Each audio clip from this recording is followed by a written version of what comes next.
Padayon ang operasyon sa Cagayan de Oro City LGU batok mga pasaway nga mga street ug ambulant vendors sa palibot sa Cogon Market. Lakip mga paninda sa mga pasaway nga vendors gipangkumpiska. Ani ang report.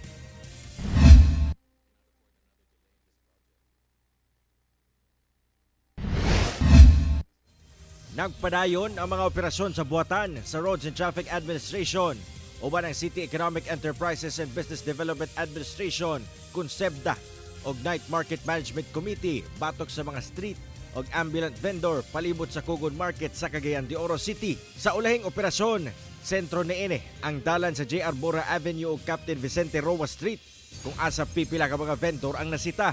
Gani, gipang kumpiskasab ang mga paninda sa mga naabtang mga vendor. Isa na kapamaagi nga mabalik sa nato sila sa ilang giplastaran sa night market gayon. Manggid nato mga kausa lugar no, munang magpadayon magsigigid jud pamadlong hangtod nga makatuon gyud nga dili na mo na sa dalan nga gidili.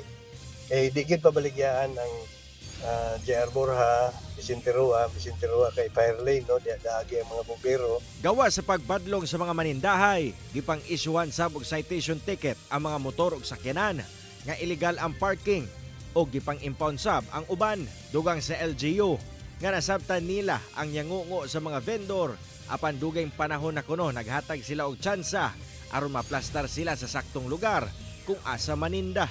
Ang dalan man gud gihimo para agyanan sa mga pedestrian ug sa mga tao ang motorista.